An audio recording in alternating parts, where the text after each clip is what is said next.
pour les responsables qui, hors DSI, j'ai envie de dire, qui auraient pu douter en fait de la fiabilité, des performances du cloud avant la pandémie, on peut dire que maintenant ils ont vu la valeur de s'appuyer en fait sur des services de cloud public et que cette transformation numérique était essentielle pour, je l'ai dit tout à l'heure, délivrer à l'échelle. Hein. Nous, comme un groupe Ouais. comme Veolia, on a besoin de ça. Les visioconférences chez nous ont été multipliées par 5. On est passé de 60 000 visioconférences mensuelles à 300 000 visioconférences mensuelles, à renforcer la sécurité, je l'ai dit tout à l'heure, j'allais dire aussi améliorer toutes les performances autour de la sobriété numérique.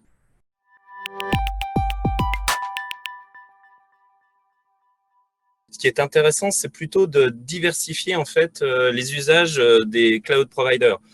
Chez Veolia, quand on est parti sur notre projet Move to Cloud et puis de construction de solutions digitales, on s'est dit bah tiens, la solution, ce que propose AWS est sans doute le meilleur passage pour faire du lift and shift. Et puis on s'est dit la construction, le développement, tout ce qui est technologie autour de ce qu'on appelle le PaaS, Platform as a Service, pour développer en fait donc des offres digitales. On s'est dit on va s'adresser plutôt à Google, on les estime plus matures sur cette partie-là. Aujourd'hui, peut-être qu'on ferait un peu différemment. C'est vraiment en termes d'usage qu'il faut comprendre les choses et de se dire qu'est-ce qui est le plus opportun de porter sur telle plateforme plutôt qu'une autre plateforme.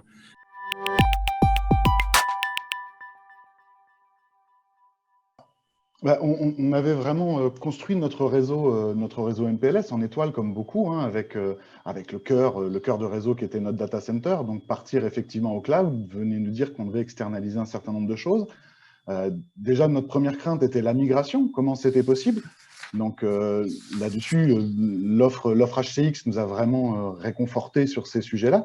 Ça nous a permis vraiment une migration quasi transparente pour les utilisateurs. Hein. On a eu, honnêtement, pour passer de notre on-premise à notre on-cloud, sur le réseau, on a eu 2 minutes 50 de coupure et quasiment aucun retour utilisateur sur ces sujets-là. Après, on avait nos inquiétudes aussi sur la maîtrise de nos sauvegardes. Et la gestion en AWS nous a rassurés là-dessus, puisqu'on était déjà utilisateur S3 sur d'autres sujets. Et du coup, l'utilisation Vim Backup, qui avant se tournait sur nos robots de sauvegarde, est venue s'incrémenter directement sur les solutions Amazon S3. Donc, tout ce qu'on avait levé un peu comme inquiétude de réseau, de sauvegarde, de dimensionnement, de maintenance machine, de sécurité des mises à jour, VMware également, puisque l'offre nous permet, aujourd'hui, on est toujours à jour.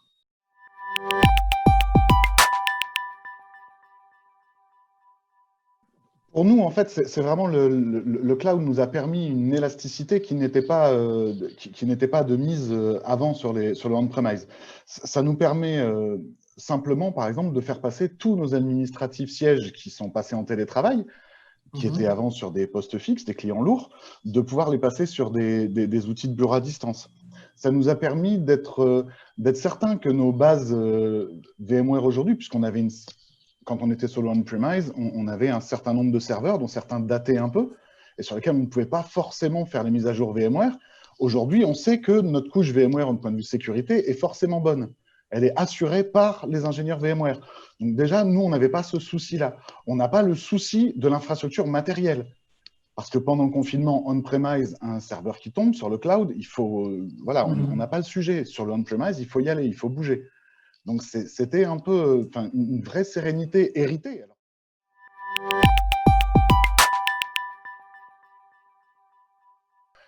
Pour la souveraineté des données, le tout est effectivement de savoir où on dépose quoi. Ouais, que tout soit clair. C'est vraiment ça qui est très important, c'est d'avoir une vraie vision sur ce qui est mis sur nos environnements VMware en AWS, ce qui est mis à l'intérieur des sauvegardes, comment ça y est mis, est-ce que c'est y est mis en clair, est-ce que c'est y est mis en crypté, de quelle manière, je rejoins Pascal sur le sujet. Voilà, c'est là qu'est le vrai sujet.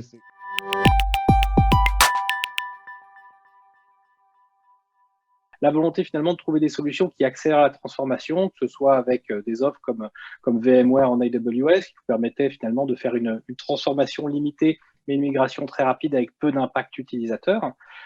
Et d'un autre côté, être en capacité d'optimiser au maximum le volume d'éligibilité.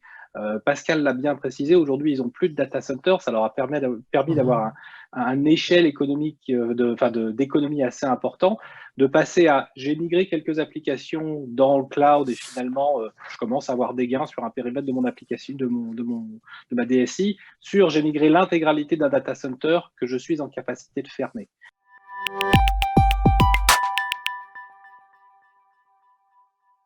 Globalement, quand même, ce qu'on s'aperçoit, c'est que le niveau de maturité de nos clients a beaucoup évolué autour du cloud. Ouais. Il y a 2-3 ans, c'était beaucoup de questionnements. Aujourd'hui, il y a un vrai éveil sur la nécessité de transformer, l'impact sur les organisations. Je pense que le deuxième point qui reste encore autour de la faisabilité du questionnement, c'est les méconnaissances des modèles économiques et finalement être capable de s'appuyer sur 2 modèles, un modèle plus aligné avec le modèle traditionnel, ce que peut proposer un VMware en AWS où on part sur des éléments connus et des éléments plus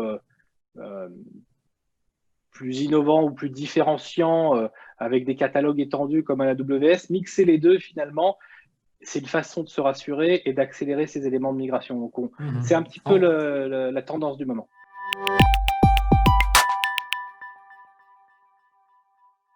Le coût, finalement, va avoir 2 éléments. Le premier, c'est mon coût récurrent aujourd'hui, combien ça me coûte d'opérer mon IT. Puis la deuxième, c'est de gérer la dette technique. Donc, nos clients ont des IT qui sont des fois qui ont plusieurs années, avec des choses qui sont supportées, des choses qui sont bientôt plus supportées, voire plus supportées du tout. Comment ce coût résiduel et ce risque peut être géré au travers de la transformation dans le cloud.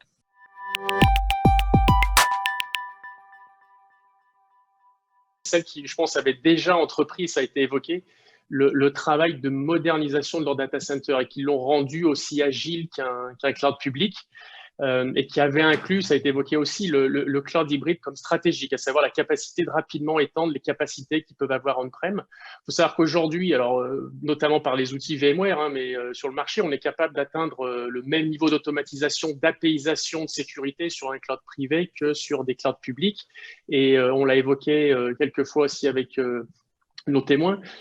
Chez VMware notamment, on propose une vraie offre de cloud hybride avec des partenariats avec la plupart des hyperscalers. On a parlé d'AWS, on a parlé d'Azure, on a parlé de Google, je pourrais parler d'OVH, etc. et qui permettent d'étendre ce data center rapidement. Et puis, il y a ceux qui ont investi aussi déjà dans la modernisation de leur espace de travail digital. Alors espace de travail digital, c'est vraiment permettre d'accéder de façon unifiée, sécurisée à l'ensemble du portefeuille applicatif et d'où qu'on soit et de n'importe quel terminal. Alors, c'est facile à résumer, comme ça en quelques phrases, c'est un petit peu plus dur à mettre en place, mais ceux qui avaient évidemment, ça a été évoqué par Veolia notamment, Capgemini, ceux qui avaient déjà un peu cette stratégie, ont été beaucoup plus résilients. Et chez VMware, on a tout un pan de notre portefeuille qui s'appelle Workspace ONE, qui permet notamment qui permet ça. Et puis, dernier élément de réponse très rapidement, là aussi, on l'a un petit peu évoqué, la modernisation des applications. Ceux qui étaient plutôt mieux préparés avaient pensé le cloud comme faisant partie d'un effort plus global de modernisation de leurs applications. Ouais.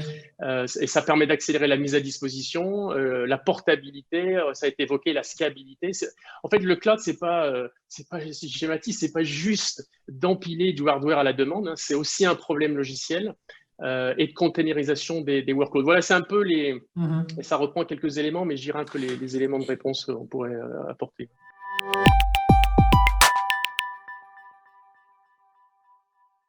Si je dois réfléchir sur des conseils, moi, ce qui me paraît assez impensable, si vous voulez, Frédéric, c'est de reconstruire l'intégralité de sa production informatique de zéro sur le cloud. Pour moi, c'est un non-sens, c'est-à-dire de devoir redévelopper l'ensemble de son patrimoine applicatif pour le déposer sur des infrastructures cloud. Je n'y crois pas, d'accord ? C'est-à-dire que l'approche Big Bang, elle est dangereuse, elle est risquée et ce n'est pas certain qu'elle apporte immédiatement des valeurs. Mais l'important, si vous voulez, Frédéric, d'avoir une cartographie extrêmement claire de son patrimoine applicatif. Ça paraît évident, mais je peux vous assurer, Frédéric, que ce n'est pas monnaie courante, c'est-à-dire d'être en capacité de comprendre les interdépendances applicatives de son patrimoine. Donc, c'est-à-dire qu'il y a des choses que nos clients doivent réaliser, c'est qu'est-ce que l'on garde, qu'est-ce que l'on transforme, qu'est-ce que l'on abandonne, d'accord ? Et là encore, il faut faire attention parce que ce qui doit être transformé a nécessairement un coût Et si je transforme, est-ce que derrière, il y a un retour sur investissement ou un bénéfice opérationnel ou un bénéfice d'innovation? Ça prend du temps. Moi, je pense qu'il faut sortir d'une logique où on va absolument tout transformer. Et on le voit chez nos clients, en particulier les directions informatiques vis-à-vis des lignes de métier, il faut qu'elles apportent ce qu'on appelle des quick wins.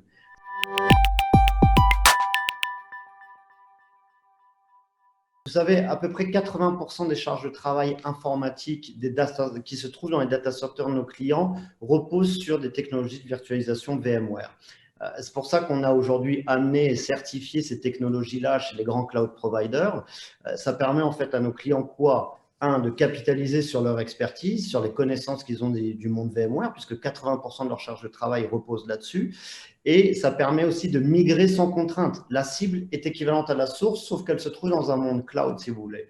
Donc, il n'y a pas d'effort de transformation à réaliser. On gère le risque. On casse, en fait, ce qui est important, Frédéric, on casse cette chaîne du risque. Et de façon induite, le retour sur investissement est assez important.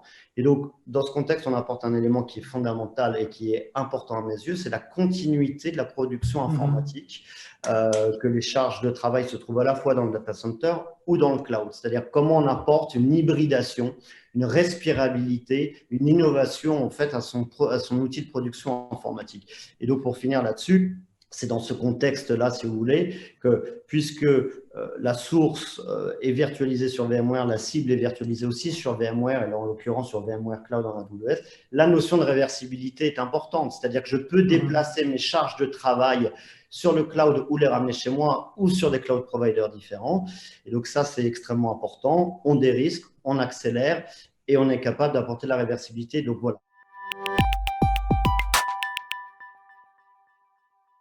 Le cloud, finalement, n'est qu'un outil pour digitaliser, pour numériser l'entreprise, ses services fournis aux différents clients.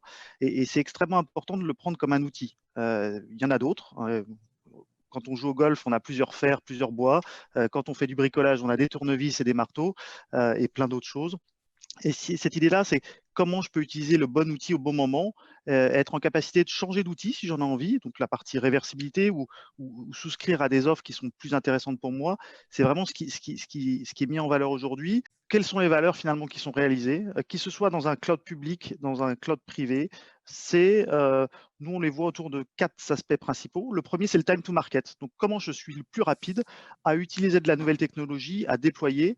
On a un acteur français majeur dans l'énergie qui aujourd'hui met à jour son site B2C, B2B plus de 15 fois par jour et qui met en place des stratégies de big data, qui utilise son big data pour justement être au plus près de ses clients. Donc, être en capacité de rapidement réagir aux évolutions du marché.